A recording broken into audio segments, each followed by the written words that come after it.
যে আল্লাহর মেহমান বললেন যে ইনশাআল্লাহ তোমার আগামীবার হজ আল্লাহ নসিব করে দিবে, তুমি দোয়া করতে থাকো। তো সব সময় আমরা হাজিদের সাথে সাক্ষাৎ করে, আল্লাহর মেহমানদের সাথে সাক্ষাৎ করে উত্তম দোয়া চাইব। সম্মানিত হাজিরিন, আজকে অনেক সময় আমার মরহুম পীর সাহেব কেবলা রহমাতুল্লাহ আলাইহি বিষয় নির্ধারণ করে দিতেন। প্রায় আজকেও আমার পীর সাহেব কেবলা দামাত বরকাতুহুল আলিয়া বলেছেন যে এই বিষয়টা আলোচনায় আনা উচিত হেদায়েতের নিয়তে। কারণ আমরা মুমিন, আমরা ইমানদার, আমরা আল্লাহর গোলাম, আল্লাহর হাবিবের উম্মত। আমরা যেন সঠিক বিষয়টা জেনে বুঝে আমরা যেন আমাদের জীবনকে পরিচালিত করতে পারি, এটাই হচ্ছে কাজ। আর আপনারা জানেন যে এই ঐতিহ্যবাহী আজিমপুর দায়রা শরীফের যে নিজাম সিস্টেম, সেটা হচ্ছে আমল এবং এলমি আলোচনা, শরিয়াতের আলোচনা, মারেফাত, হাকিকত, তরিকতের আলোচনা। এই বিষয়গুলোই এটাকে কেন্দ্র করে এই দরবারটা। এখানে শরিয়াতের বড় বড় মাসালা মাসাইল চর্চা হতো, দর্স হতো, পড়ানো হতো। এখানে অনেক ব্যাপক কিতাব আছে। তো যাই হোক, আজকের আলোচ্য বিষয়টা, খুতবাটা লেখা হয়েছে আরবিতে। ইহজিরুর রিবা। রিবা বাংলা অর্থ হচ্ছে, শব্দ হচ্ছে প্রতিশব্দ সুদ। সুদ থেকে বেঁচে থাকো। আল্লাহ সুবহানাহু ওয়া তাআলা ভয়ঙ্কর ভাবে এ কথাটা বলেছেন, খুব ভয়ঙ্কর আকারে, এত ভয়ঙ্কর আকারে বলেছেন যে যেটা আমাদের জানতে হবে, জেনে সেটা থেকে আমাদের বেঁচে থাকার জন্য জীবনপণ চেষ্টা করতে হবে। যদি আমার চেষ্টায় ত্রুটি হয়, আমার দুনিয়া বরবাদ, আখিরাত বরবাদ। আমি তো কারো অনেক সময় দুনিয়া বরবাদ হয়, আখিরাত থাকে, কিন্তু এটা এমন একটা গুনাহ যে দুনিয়াতেও বরবাদি, আখিরাতেও বরবাদি, মানে একুলো হারানো ওকুলো হারানো।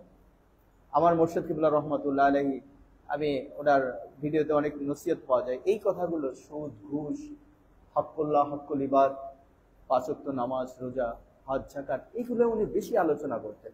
ওনাকে আল্লাহ গভীর জ্ঞানের অধিকারী করেছিলেন, ইলমের লাদুনির অধিকারী করেছিলেন, কিন্তু উনি প্রকাশ খুব কম করতেন, কিন্তু বেসিক কথাগুলো বলতেন। তার থেকে আমরা ধরে নিয়েছি, আমি অন্তত পক্ষে ক্ষুদ্র যতটুকু ধরতে পেরেছি, যে আসলে বেসিক বিষয়গুলোর সাথে আমাদের অন্যান্য বিষয়গুলো জড়িত। তো মোহতারাম হাজিরিন, আমাদের আরবি খুতবা অনুযায়ী আমরা কিছু আলোচনা করার চেষ্টা করব।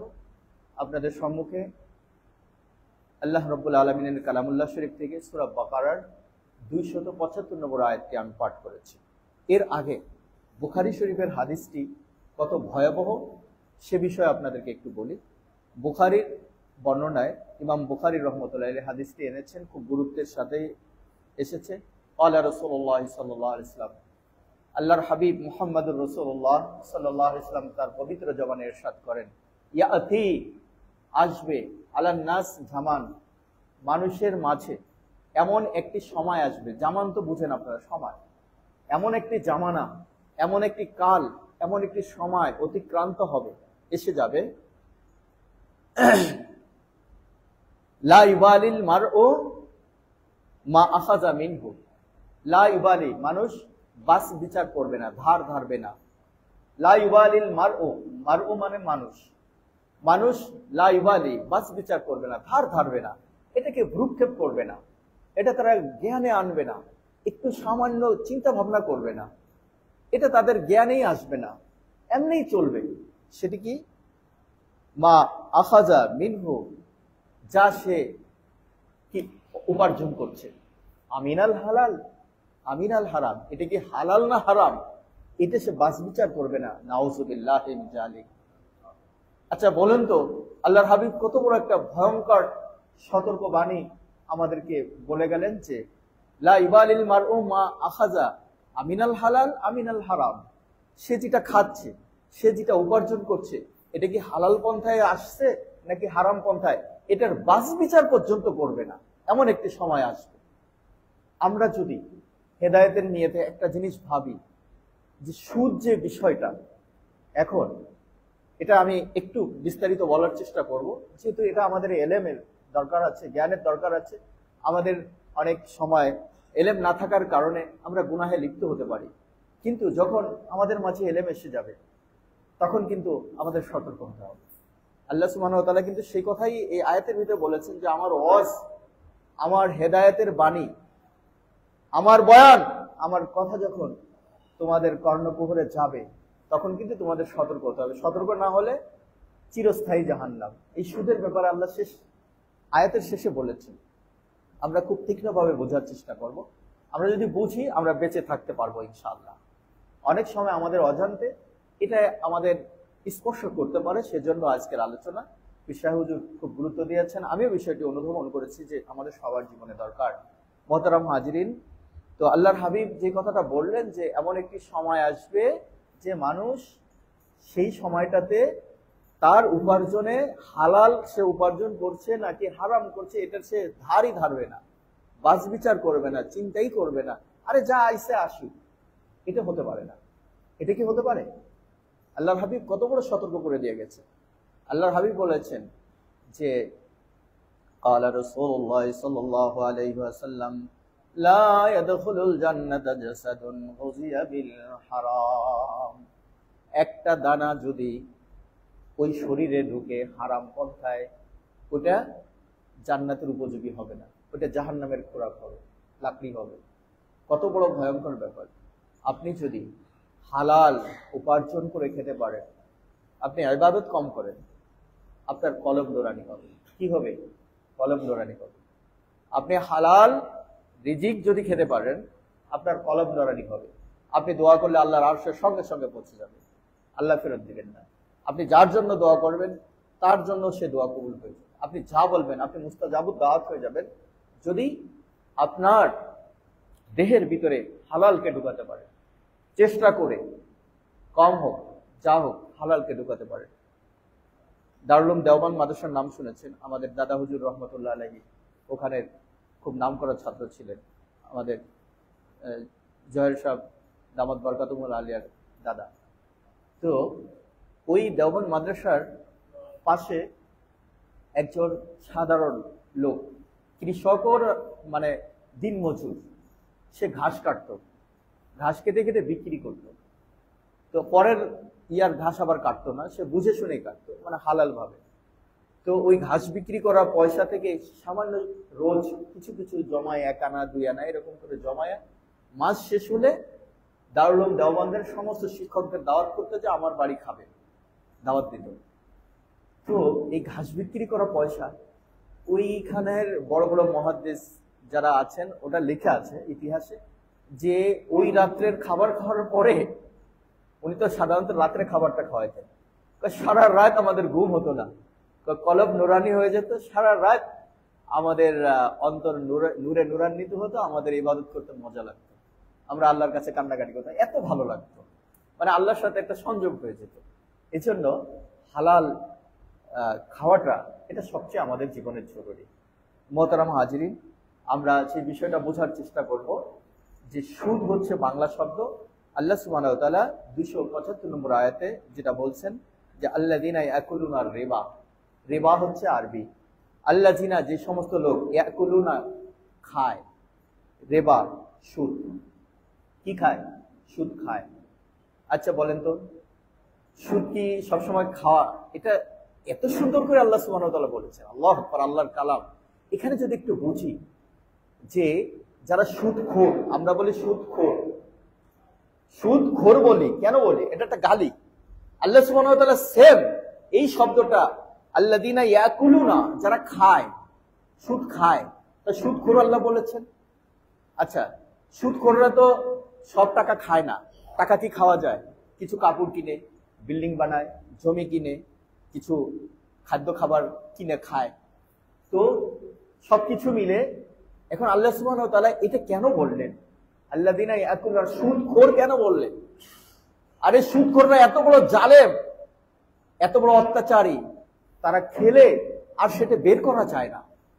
এজন্য আল্লাহ বলেছেন যে মানে তাদের হাতে বাড়তি টাকাটা গেলে, সুদের টাকাটা, মুনাফাটা তারা যেটা নেয়, সেটা আমি ব্যাখ্যায় দিব যে সুদ হচ্ছে আপনার, এটা 2 ধরনের হতে পারে। সুদ 2 ধরনের হতে পারে। আপনার ঋণের পরিবর্তে বেঁধে দেওয়া, একেবারে সলিড ভাষায় যেটা আমরা বুঝি যে কেউ ঠেকেছে, গরিব ঠেকে গেছে, ঠেকেই তো মানুষের কাছে ঋণ চায়। আপনি সেটা ব্যক্তি হতে পারে, সংগঠন হতে পারে, প্রতিষ্ঠান হতে পারে। ব্যক্তিও সুদখোর হতে পারে, প্রতিষ্ঠানও হতে পারে, সংগঠনও হতে পারে। হতে পারে না? সমিতি হতে পারে না? হতে পারে। তো ব্যক্তিও সুদখোর হতে পারে। তো মানুষ তো ঠেকে হয়তো ব্যক্তির কাছে যায়, না হলে কোনো সংগঠনের কাছে যায়, ঠিক আছে, অথবা কোনো প্রতিষ্ঠানের কাছে যায় যে আমাকে লোন দেন। এখন লোন অর্থাৎ কর্জ, এই কর্জটা তারা দিল, কিন্তু আপনাকে ইন্টারেস্ট ছাড়া দিল না, অর্থাৎ তারা মুনাফা কি চাইলো, তারা ইন্টারেস্ট চাইলো। এটাই সুদ, এটাই সুদ। সুদের অপকারিতা আমরা আসলে তখন বুঝতে পারবো, আরো ব্যাপক অর্থটা বুঝতে পারবো। তো মোহতারাম হাজিরিন, আল্লাহ সুবহানাহু ওয়া তাআলা যে বললেন যে আল্লাযীনা ইয়াকুলুনা, যারা খায়, এই সুদটা এত জঘন্য, এই বাড়তি বিষয়টা। আল্লাহ সুবহানাহু ওয়া তাআলা যেখানে দয়ার কথা বলেছেন, এখানে নির্দয়তা এসে যায়। সুদের বিষয়টা যখনই আসে, নির্দয়তা এসে যায়। এটা সামাজিক, অর্থনৈতিক সর্ব বিষয়ে আপনার একটা কঠোরতা এসে যায়। আল্লাহ সুবহানাহু ওয়া তাআলা এর জন্য বলছেন যে যারা, যেই প্রতিষ্ঠানের লোকজন বা যেই প্রতিষ্ঠান বা যেই ব্যক্তি, যেই সংগঠন সুদ খায়, এত কঠোর যে তার থেকে তুমি আর এটাকে বের করে আনা যাবে না, সে ভক্ষণ করে। এই জন্য মানুষের গালি দিয়ে কি বলে? সুদখোর। এটা আল্লাহ সুবহানাহু ওয়া তাআলা সূরাতুল বাকারায় 275 নম্বর আয়াতে বলেছেন, লা ইয়াকুমুনা ইল্লা কামা ইয়াকুমুল লাযিনা ইয়াতাখাব্বাতুহুমুশ শাইতান। এখন তাদের পরিণাম কি হবে? আল্লাহ সুবহানাহু ওয়া তাআলা খুব সুন্দর একটা উপমা দিয়েছেন। যখন তারা কবর থেকে ময়দানে মাহশারে উঠবে, হ্যাঁ, লা ইয়াকুমুনা ইল্লা কামা ইয়াকুমুল লাযিনা ইয়াতাখাব্বাতুহুমুশ শাইতান। জিন শয়তানে মানুষকে ধরে না? জিনে ধরে কিনা? জিনে ধরলে, যেই ব্যক্তিকে জিনে ধরে সে আবল তাবল বলে না? এই কথাটাই আল্লাহ বলতেছেন যে আল্লাযীনা ইয়াতাখাব্বাতুহুমুশ শাইতান। আচ্ছা, জিন শয়তান, জিনের ভিতরে শয়তান প্রকৃতির যেটা আছে সেটাই তো মানুষকে ধরে। তো যখন ধরে মানুষ কি হয়? বেবল হয়ে যায়, কথা আবল তাবল বলে, তার কথার কোনো সঠিক কথা বলতে সে পারে না। কিন্তু তাকে যদি মারা হয়, প্রহার করা হয়, সে কিন্তু অনুভব করে, করে কিনা? জিনে যাকে ধরে, আপনি তাকে আঘাত করলে সে মার খাবে না, সে চিল্লাবে না, সে কি হাসবে? সে ব্যথা পাবে না? তার অনুভূতি থাকে, কিন্তু কি থাকে না? সে আবল তাবল বলে, উল্টাপাল্টা বলে। তো সুদখোররা হচ্ছে এমন প্রকৃতির হয়ে যায়, সুদ খেতে খেতে তাদের নৈতিকতা, তাদের আচরণটা এমন হয়, আল্লাহ সুবহানাহু ওয়া তাআলা বলছেন কামা, যেরূপ ইয়াকুমুল লাযিনা ইয়াতাখাব্বাতুহুমুশ শাইতান, কোন মানুষকে শয়তান যেমন স্পর্শ করলে সে যেরকম আত্মভোলা বেভুলা হয়ে যায়, অনুভূতি থাকে, বাট এরকমই যখন সুদখোর কবর থেকে উঠবে, ময়দানে মাহশারে এই অবস্থায় উঠবে, এই অবস্থায় উঠবে, উঠার পরে তার পানিশমেন্ট শুরু হবে। তাকে আল্লাহ ওইভাবে বেভুলা বানাই দিবে। আর সুদখোররা কিন্তু দুনিয়াতেও বেভুলা। সুদখোররা কি দুনিয়াতেও বেভুলা, তারা কিন্তু সঠিক কথা বলে না। তাদের একটা কথা যে এটা তো বৈধ, এটা তো আমার কষ্টের, আমি টাকা লগ্নি করছি, আমি টাকা দিচ্ছি, ইনভেস্ট করছি, তা আমি পাবো না। তাদের যুক্তি কিন্তু এটা। আল্লাহ সুবহানাহু ওয়া তাআলা তাদের ওই কথাটাই বলছেন পরের অংশে। আল্লাহু আকবার। আল্লাহ কি বলেছে? যালিকা বিআন্নাহুম ক্বালু, তারা এরকম হয় কেন, আত্মভোলা হয় কেন, তারা আবল তাবল বলে কেন? যালিকা, তারা এজন্য, বিআন্নাহুম ক্বালু, তারা এই কথা বলে, ইন্নামাল বাইউ মিসলুর রিবা, নাউযুবিল্লাহি মিন যালিক। তারা কেমন একটা উল্টাপাল্টা কথা বলে, কয় আমরা বেচা কিনা। আল্লাহ সুবহানাহু ওয়া তাআলা বলতেছেন যে তারা উপমা টানে, উদাহরণ দেয় যে বেচা কিনা যেরকম, আমার সুদের কারবারটাও এরকম। নাউযুবিল্লাহ, নাউযুবিল্লাহ। আচ্ছা, বেচা কিনায় কত উপকার আছে না? বেচা কিনায় আল্লাহ পরের আয়াতে বলছে ওয়াহাল্লাল্লাহুল বাইয়া ওয়া হাররামার রিবা। আল্লাহ সুবহানাহু ওয়া তাআলা খবরদার, খবরদার, এই পাগল, এই মাতাল, এই কথা বলিস না। আমি রব্বুল আলামিন আহাল্লাল্লাহুল বাইয়া, আমি বেচা কেনাকে হালাল করেছি, আহাল্লা, উত্তম করেছি, পবিত্র করেছি। কেনা বেচা এটা হালাল কেন করেছি? এর ভিতরে অনেক উপকার আছে, বহুবিধ উপকার আছে। অহাররামার রিবা, আর আমি সুদকে হারাম করেছি। আমার কাছে 10,000 টাকা আছে, আমার কাছে চাউল নাই, ধরে নেন। এখন আমি চাউল কিনতে যাব, যার কাছে চাউল আছে তার কিন্তু টাকা নাই, তার কাছে সম্বলই ধরেন 1 মণ চাল, উপমা দেই। তাহলে আমি হচ্ছি ক্রেতা আর উনি হচ্ছেন বিক্রেতা। তো আমি আমার টাকা, এখন আমার টাকা দিয়ে ওনার চাউলটা কিনবো। আমি কিন্তু চাউল আমার ঘরে নাই, আমি তো চাউল উৎপাদন করি না, আমার আছে টাকা, আমি চাকরি করি। এখন যেই কৃষক থেকে বা যেই দোকানদার থেকে আমি চাউল বা যে কোনো পণ্য কিনছি, তিনিও কিছু উপকৃত হচ্ছেন আর আমিও উপকৃত হচ্ছি। আমি তো টাকা চাবাই খেতে পারবো না, আমি টাকা খালে তো আমার পেট ভরবে না, ভরবে। এই জন্য আল্লাহ বলছেন যে আমি ওয়াহাল্লাল্লাহুল বাইয়া, আমি বেচা কেনাকে হালাল করেছি, উপকার স্বরূপ করেছি। বিক্রেতা ক্রেতা উভয়ে উপকৃত হবে। আর সুদ হচ্ছে শোষণ, শোষণের 1 নম্বর হাতিয়ার সুদ। কেন? ঠেকায় পড়ে গিয়েছে। এখানে যেটা দরকার ছিল, কি দরকার ছিল? যে আপনি আপনার সামর্থ্যে থাকলে, আপনার কাছে কেউ ঠেকায় পড়ে গিয়েছে যে আমি সংসার চালাতে পারছি না, আমাকে কিছু কর্জ দেন। আপনি যদি সামর্থ্যবান হন, আপনি যদি কর্জ দেন, আল্লাহর হাবিব মুহাম্মদুর রাসূলুল্লাহ সাল্লাল্লাহু আলাইহি ওয়াসাল্লাম আপনাকে প্রতিশ্রুতি ওয়াদা দিয়েছেন যে যদি কোনো ব্যক্তি কোনো ব্যক্তিকে কর্জ দেয়, তাহলে যদি 1000 টাকা দেয়, যদি 10 দিনের কথা বলে, ঋণ গ্রহীতা বলে যে আমাকে 10 দিনের জন্য আপনি 1000 টাকা দেন, ওই 10 দিন পর্যন্ত আল্লাহ সুবহানাহু ওয়া তাআলা তাকে প্রতিদিন 1000 টাকা সদকা করার সওয়াব দিবেন। বলেন আলহামদুলিল্লাহ, আলহামদুলিল্লাহ। আল্লাহর হাবিব তার পবিত্র জবানে কত বড় সুসংবাদ দিয়ে গেছেন। এরপরে ঋণ গ্রহীতা বলল, ভাই আমার 10 তারিখে দেওয়ার কথা ছিল, 1 তারিখে নিয়েছিলাম, 2 দিন আগে এসে বলতেছে কাজে বজবে, ভাই আমার আর 2টো দিন, আমার আর 5টা দিন বাড়াই দেন ভাই।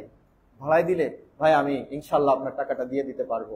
আপনি যদি খুশি মনে তাকে আর 5টা দিন সময় দেন, আল্লাহর হাবিব বলেন ওই 5 দিনে তাকে ডাবল সওয়াব দেওয়া হবে। বলেন আলহামদুলিল্লাহ। প্রতিদিন তাকে 1000 টাকা যদি কেউ কাউকে ঋণ দেয়, 2000 টাকার সদকা করার প্রতিদিন সওয়াব দেওয়া হবে, যে আপনি তাকে সময় বাড়িয়ে দিয়েছেন। তবে কথা আছে, এখন সমাজ ব্যবস্থায় মানুষ চিটিং করে অনেকে। এ কথাটা আসতেই পারে যে হুজুর আপনার কথা মতো একজনকে আমি কর্জ দিলাম, আরে ভাই আমিও ঠকে গেছি। এজন্য বলছি আমিও ঠকে গেছি। মানুষের বিভিন্ন অজুহাতে নেয়, কিন্তু এখানে আল্লাহ সুবহানাহু ওয়া তাআলা অপশন দিয়েছে, যদি ঋণ গ্রহীতার, যিনি ঋণ চাচ্ছেন, কর্জ চাচ্ছেন, তার যদি কিছু আমানত দেওয়ার, সিকিউরিটি রাখার তৌফিক থাকে, সুযোগ থাকে, সেটা আপনি চাইতে পারেন যে ভাই তুমি তোমার কোনো জিনিস আমি তোমাকে 10,000 টাকা দিতে পারি 1 মাসের জন্য, তুমি কোনো জিনিস আমার কাছে আমানত রাখতে হবে, বন্ধক যেটাকে বলে। এইখানে আবার ঝামেলা আছে, এইখানে আবার কি আছে, মাসালায় মাসালা আছে, এটা ঝামেলা আছে। আমরা বৃহত্তর ফরিদপুরের লোক, আমাদের অঞ্চলে যেটা চলে, আমার এখানে ডক্টর মিজান ভাই আছে, করে কি জমি বন্ধক রাখে। ধরেন আপনি ঠেকে গেছেন, ছেলেকে বিদেশ পাঠাবেন বা চিকিৎসার জন্য, যে কোনো কারণে হোক, ছেলে মেয়ের বিয়ে, আপনি 20,000 টাকা 50,000 টাকা আপনার দরকার। আপনি করবেন কি, একজনের কাছে যাবেন যে ভাই আমার এই জমিটা বন্ধক রাখো, তো আপনাকে সে 50,000 টাকা দিবে। যতদিন পর্যন্ত আপনি তার 50,000 টাকা সুদ না দিবেন, আপনার জমি সে চষে খায়। কি করে? আপনার জমি সে চষে খায়। এটা আবার হারাম। এটা কি হারাম? আরে বাবা, এটা তো কর্জ হইল না। বন্ধক রাখার অর্থ কি? সিকিউরিটি। আপনার এটা আমানত স্বরূপ রেখেছে। হ্যাঁ, আপনি জমি, এটা করা যেতে পারে যে আপনি তার জমিটা চাষাবাদ করেন, তাকে অর্ধেক ফসল দিয়ে দিয়েন তার রাজি খুশি মতো। হ্যাঁ, এটা করা যেতে পারে। অনেক সিস্টেম আছে, এটা বিস্তারিত আলোচনা, এটা আবার বিভিন্ন বেচা কেনার ভিতরে চলে যাবে। আমি সুদের বিষয় যেহেতু হুজুর বলেছেন, আমার নির্ধারিত সময় শেষ করবো। মহতারাম হাজিরিন, এটা হচ্ছে শোষণ। আপনার কাছে একজন কৃষক গিয়েছে যে ভাই আমার 2টো গরু ছিল, একটা গরু মারা গেছে, আমি হাল চাষ করে খাতাম, এটা দিয়ে আমি কৃষি কাজ করে খেতাম। মহাজন যদি সুযোগ পেয়ে বলে যে ঠিক আছে তোকে আমি 50,000 টাকা দিচ্ছি, তাহলে দেখা গেল সে 50,000 টাকা দিয়ে একটা হালের গরু কিনলো, এখন চাষাবাদ করলো, চাষাবাদ করে যে কৃষি ফসলটা সে পালো, আগে তো নিজের গরু দিয়ে চাষাবাদ করতো, যা পাইতো তা দিয়ে সংসার বছরে চলে যেত।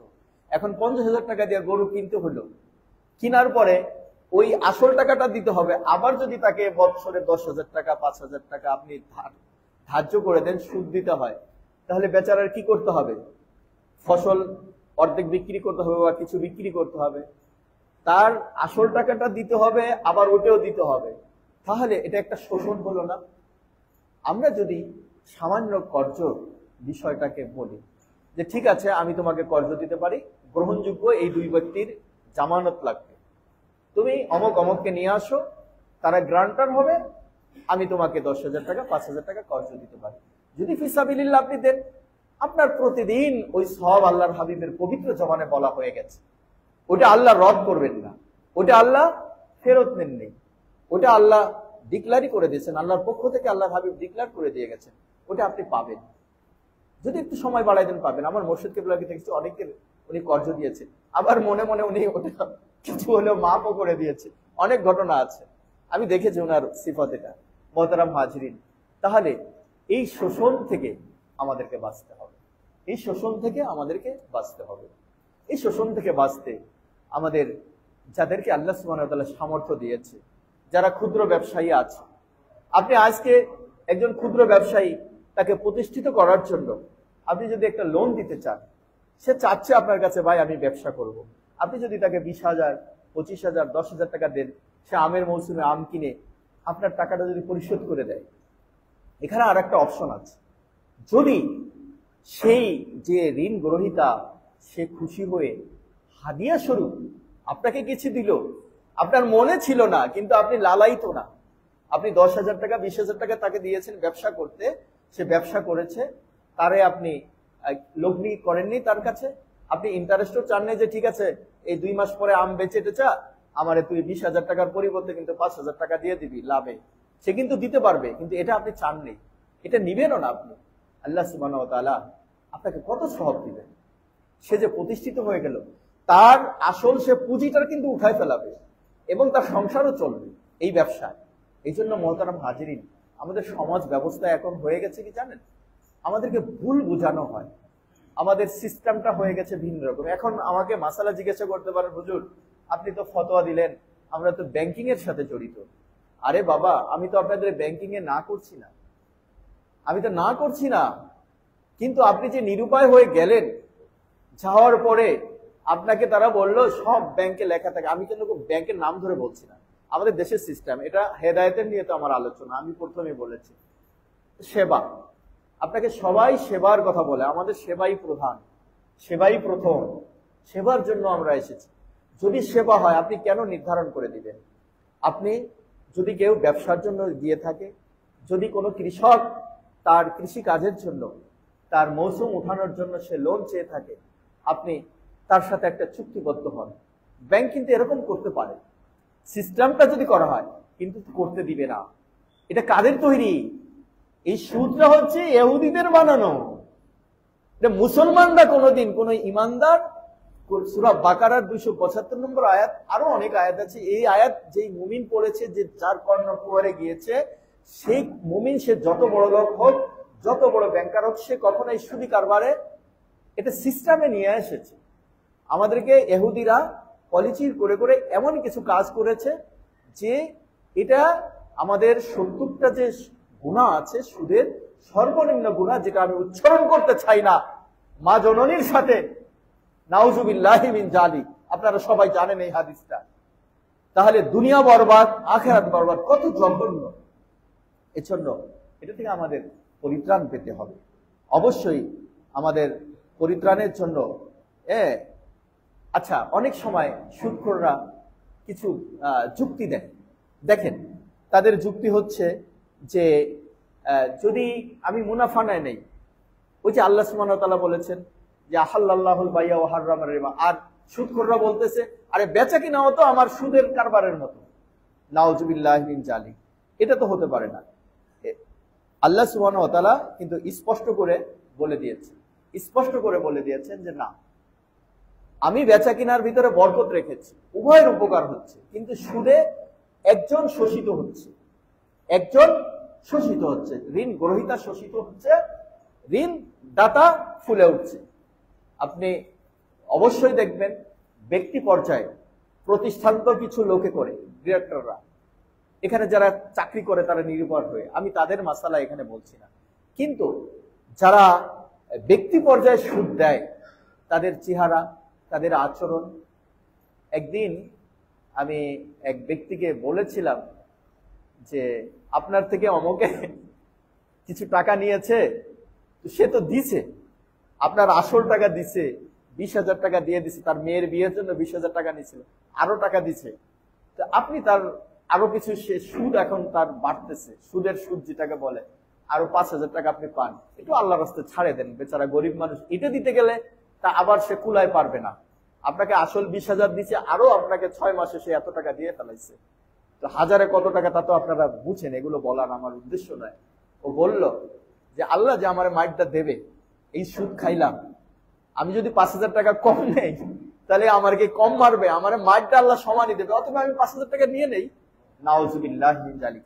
আমি কথাটা বলার উদ্দেশ্য হচ্ছে তাদের নির্দয়তা, তাদের অন্তরের কঠোরতা। সুদ যে গ্রহণ করে, সুদ যে খায়, ওই সুদ গ্রহীতার অন্তর হয়ে যায় কঠোর থেকে কঠোরতর। খবরদার মোহতারাম হাজিরিন, এর থেকে বাঁচতে হবে, এর থেকে অবশ্যই বাঁচতে হবে। আপনি কেন, আপনি নিরুপায় হলে আপনি অন্য ব্যবস্থা করেন, আপনি ব্যবসার সিস্টেমে চলে যান।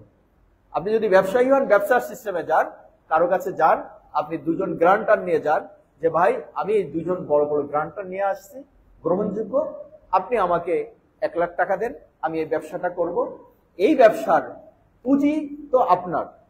এখানে বায়ে সালাম যেটাকে বলে, আল্লাহু আকবার। আল্লাহ সুবহানাহু ওয়া তাআলা কত সুন্দর সিস্টেম রেখেছে মানুষকে জান্নাতে নেওয়ার জন্য, মানুষ হালাল খাদ্য খেতে পারে, আল্লাহ সব সিস্টেম করে দিয়েছে। কিন্তু আমাদের সিস্টেমে ইহুদিরা এমন কিছু পদ, যেটা আমরা এখন এগুলো নিয়ে আলোচনা হয় না, আমরা ভুলেই গেছি। আপনি কারো থেকে 1 লাখ টাকা নিলেন ব্যবসার জন্য, বা কোনো কাজের ফসল ফলানোর জন্য কৃষক হিসাবে নিয়েছেন, দোকানের জন্য নিয়েছেন, কারবারের জন্য নিয়েছেন। আপনি বললেন যে ভাই এটাই ব্যবসায় যেই পুঁজিটা আছে এটা তো থাকবেই, আর যেটা লাভ হবে অর্ধেক তোমার অর্ধেক আমার, আল্লাহ সুবহানাহু ওয়া তাআলা হালাল করে দিয়েছেন।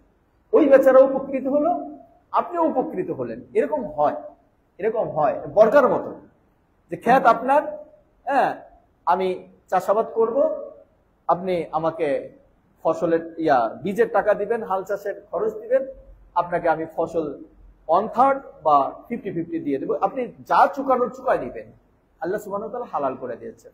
আমরা প্রত্যেকটা কারবারে আপনারা যদি জিজ্ঞাসা করেন, আমাদের এই যে ব্যবসায়িক যে সিস্টেম, এমন ভাবে সুদ ঢুকে গেছে, আসলে আমাদের জামাটা, গায়ের পরিহিত জামাটার ভিতরে সন্দেহ হয়। ইত্তাকু মাওয়াজিয়াস সহবা, আমরা তো বাঁচতে পারতেছি না। আমাদের ফিতনা, সুদের ফিতনাটা এমন ভাবে আমাদের ঘিরে নিচ্ছে, আমরা বাঁচতে পারতেছি না। মুহতারাম হাজিরিন, আমরা সামনের আয়াতটা শেষ করব।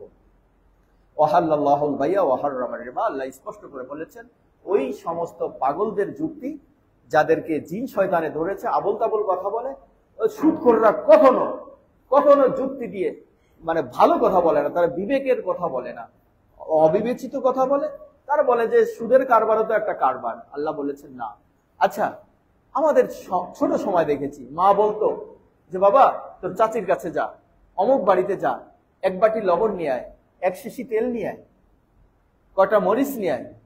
যেতাম, চাচি মা মরিচ চাইছে, লবণ চাইছে, 1 বাটি লবণ দিয়ে দিছে। আবার আমার মা ওই বাজার থেকে লবণ আনলে সেটা দিয়েছে। আল্লাহর হাবিব বুখারীর হাদিসে এসেছে যে স্বর্ণের পরিবর্তে স্বর্ণ, রূপার পরিবর্তে রূপা, খেজুরের পরিবর্তে খেজুর, আর লবণের পরিবর্তে লবণ। মানে একটা উদাহরণ দিয়ে বলেছে, মানে একই জিনিস দিয়ে আর একটা কি চেঞ্জে বেশি কম করা যাবে না। আপনাকে 1 বাটি লবণ দিয়েছে, আপনি 1 বাটি লবণই যদি বলেন যে আর 2 চিমটি বেশিতে হবে না। আপনাকে 1 কেজি খেজুর কেউ ধার দিয়েছে, 1 কেজি চাল দিয়েছে, কথার কথা, আপনি 1 কেজি চাউলই তাকে ফেরত দিতে, এটা হলো খরচ। কিন্তু এখন যদি আপনি শর্ত করেন যে তোমাকে আমি আজকে 5 মণ ধান দিলাম, তুমি তোমার ফসল তুলে আমাকে 7 মণ দিবা, 2 মণ বেশি দিবা, এটা হবে সুদ। এটা হবে কি? সুদ। মাসালা বুঝে নেবেন, আপনি যে কোনো জিনিস, একই জিনিস হলে ওটা যদি বাড়তি করা হয় এটা হয় সুদ। অনুরূপ ভাবে এই যে পাগলের দল সুদখোররা বলল যে আমি তো টাকা দিচ্ছি, আমি একটা ইনভেস্ট করছি না। আরে বাবা, আপনি তো টাকার পরিবর্তে টাকা নিচ্ছেন, আপনি তো ব্যবসায় লগ্নি করতেছেন না যে তার সাথে একটা চুক্তি হচ্ছে। আপনি 1000 দিচ্ছেন, বলতেছেন মাস শেষ হলে আমাকে 1200 দিবা। আপনার প্রতিষ্ঠান সমিতি বলতেছে এরকম। খবরদার মোহতারাম হাজিরিন, হারাম থেকে আমরা বাঁচার চেষ্টা করব। তবে কথা হচ্ছে, আপনাদের আল্লাহ যাদেরকে সামর্থ্য দিয়েছে, আপনারা বেছে বেছে আপনাদের আপনজন, প্রতিবেশী, গ্রামের মানুষ, তাদের দিকে লক্ষ্য রাখবেন। আজকে গ্রামের মানুষ হচ্ছে ক্ষুদ্র ঋণে আক্রান্ত। ক্ষুদ্র ঋণে এমন অবস্থা হয় যে তাদের সব শেষ হয়ে যায়, ইমান আমল সব যায়। যে সুদ খায়, যে দেয় যে তার তো কোনো নামাজ আর আমলের কোনো প্রশ্নই আসে না, সে তো খাচ্ছেই, খাইতে খাইতে তার চেহারা কালো করে ফেলছে। আর যে দেয়, দিতে দিতে সে নামাজের ইবাদতও চলে যাচ্ছে, সমস্ত নূর চলে যাচ্ছে, কঠিন হয়ে যাচ্ছে। এই জন্য আমাদের সবকিছু সহজ করতে হবে। আল্লাহ সুবহানাহু ওয়া তাআলা পরে বলছেন, ফামান জাআ মাউইযাতুম মির রাব্বিহি ফান্তাহা ফালাহু মা সালাফ। ইসলাম আসার আগে কুফরি যুগে সুদের কারবার ছিল। আল্লাহর হাবিবকে আল্লাহ সতর্ক করে বলেন, ফামান জাআ মাউইযাতুন, আমার ওয়াজ আসার পরে, মির রাব্বিহি, আপনার রবের পক্ষ থেকে এই ওয়াজ যখন চলে এসেছে, সুদ খাওয়া যাবে না, সুদ হারাম, বেচা কিনা হালাল, ফান্তাহা ফালাহু মা সালাফ। এই ওয়াজ আসার পরে, এই ঘোষণা আমার দেওয়ার পরে, আমি ডিক্লার করার পরে যেই বান্দা ফান্তাহা ফিরে থাকবে, সুদ আর খাবে না, স্টপ। ইবনে আব্বাস রাদিয়াল্লাহু তাআলা আনহু বলেন, যখন এই সুদের আয়াত নাযিল হলো, আল্লাহ হারাম করলেন যে না, সুদ হারাম, সঙ্গে সঙ্গে সমস্ত সাহাবায়ে কেরাম তো আগে খাইতেন না, কিন্তু যারাই এটা খুব অ্যালার্ট হয়ে গেলেন, সতর্ক হয়ে গেলেন যে কোনোভাবেই আর সামনে চলা যাবে না। মুহতারাম হাজিরিন, কোরআনুল কারীমে আয়াত তখন যেরকম ছিল, এখনো সেই হুকুম আমরা যদি এখন জেনে থাকি, আমাদের যদি কোনো কারবার, আল্লাহ না করুক, আমি কখনো আমার সম্মানিত মুসল্লিন কেরামদের প্রতি ধারণা করি না, হ্যাঁ, কিন্তু কোনোভাবে কেউ যদি কোনো আঙ্গিকায় কারোর সাথেই থাকেন, খবরদার তওবা করতে হবে। তওবা কেন করতে হবে? আল্লাহ সুবহানাহু ওয়া তাআলা বলছেন, এই আয়াতে তওবার কথা বলছেন। ওয়া আমরুহু ইলাল্লাহ, স্টপ করে দিছে। আল্লাহর ভয়ে আল্লাহ না করেছে, সে একেবারে না করেছে, সে আর সামনে আগায় নেই। সুদকে হারাম বলে সে বর্জন করেছে, আর সুদ গ্রহণ করে না। যা দিয়েছিল সে মুনাফা না নিয়ে সে আসল টাকাটা নিয়েছে, বাস শেষ। আল্লাহর কাছে তার ফয়সালা, আল্লাহ হয়তো তাকে ক্ষমা করে দিবেন। অমান আদা, কিন্তু যে উল্টা কাজ করলো, আল্লাহর সাথে গাদ্দারি করলো, অমান আদা, কিন্তু আল্লাহর হুকুম না মেনে আল্লাহ না করেছিল, সে থেকে সে ফিরে আসলো, ফাউলাইকা আসহাবুন নার, সে হচ্ছে কি আসহাব মানে কি সাথী, কোথার? নার, জাহান্নামের সাথী হবে, জাহান্নামের বাসিন্দা। কি হয়ে যাবে সে? গাদ্দারি করলে, সুদের কথা যদি সে না মানে, এটা থেকে বিরত না হয়, আল্লাহ সুবহানাহু ওয়া তাআলা বলে দিচ্ছেন যে ফাউলাইকা আসহাবুন নার হুম ফিহা খালিদুন, সে সদা সর্বদা জাহান্নামে থাকবে। এজন্য আল্লাহ পরের আয়াতে বলেছেন যে তওবা করার জন্য বলেছেন। এর পরের আয়াতে বলেছেন কি? তোমরা তওবা করো, ফান্তাহা, ফিরে থাকো, তোমাদের যা হবার হয়ে গেছে, তোমরা তওবা করো, আল্লাহ যা করেছি আমাকে তুমি ক্ষমা করে দাও।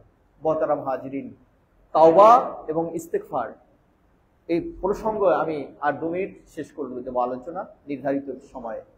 তওবা এবং ইস্তেগফার কাছাকাছি, তবে আলাদা বিষয়। তওবা ইস্তেগফার একটু আলাদা আছে, কিন্তু একটার সাথে একটা রিলেটিভ।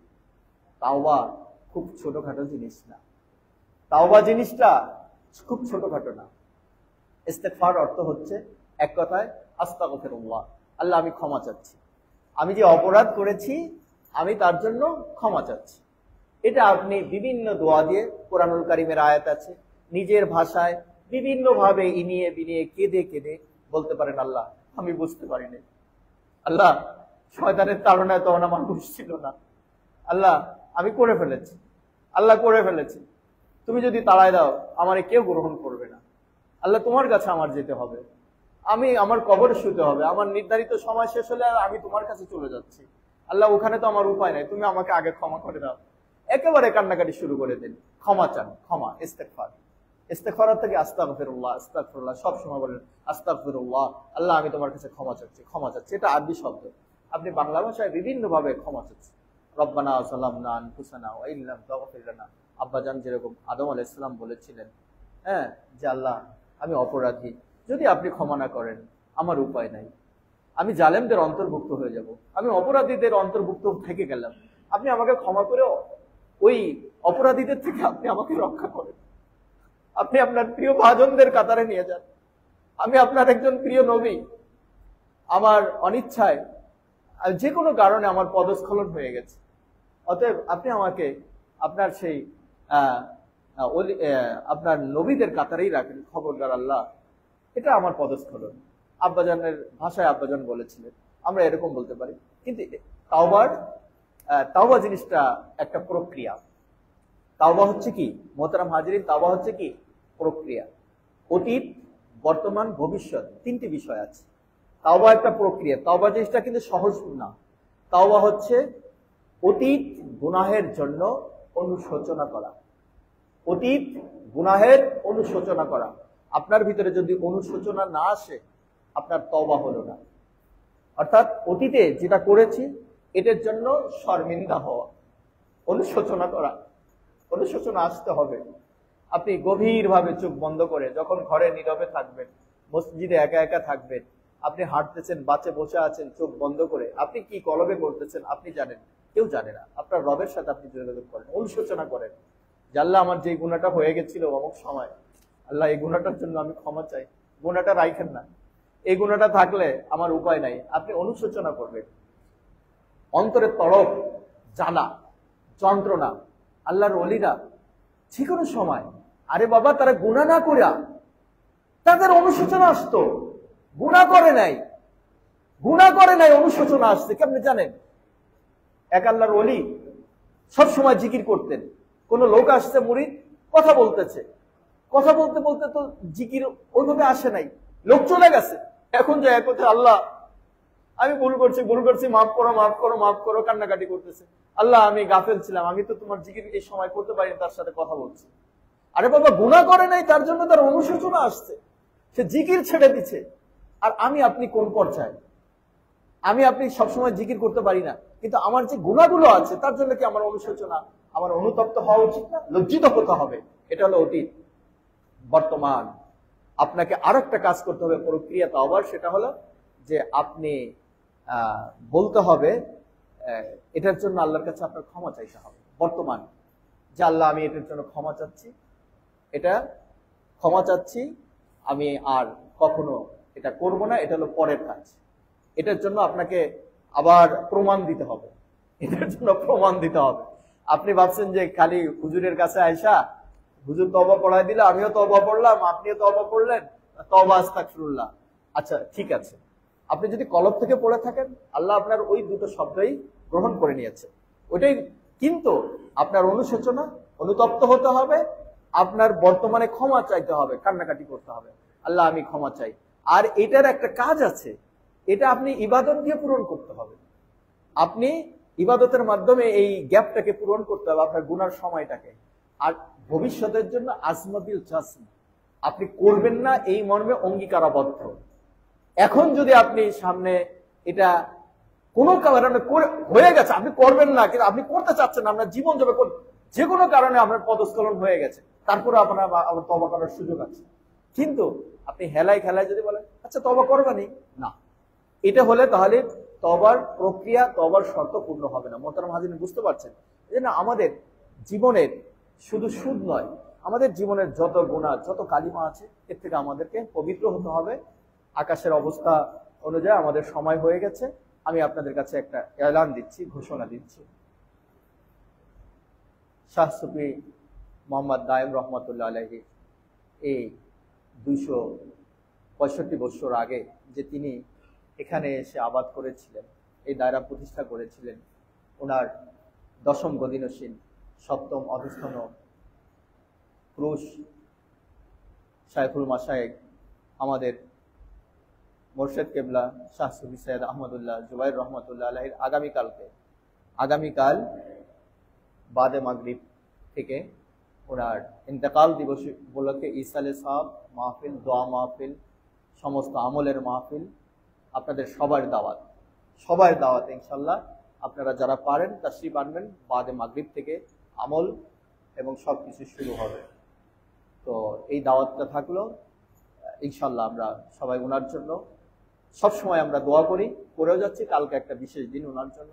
আমরা সকাল থেকে আমাদের মোর্শেদ কিবলার জন্য যে যা পারি, কোরআনুল কারীমের আয়াত, দুরূদ, যা কিছু আমরা ফাতিহা পড়তে পারি পড়তে থাকি ইনশাল্লাহ। এখানে সম্মিলিত আমল হবে, তখন সবার সবকিছু বকশিশ দেওয়া হবে। আখিরি দাওয়ানা আলহামদুলিল্লাহি রাব্বিল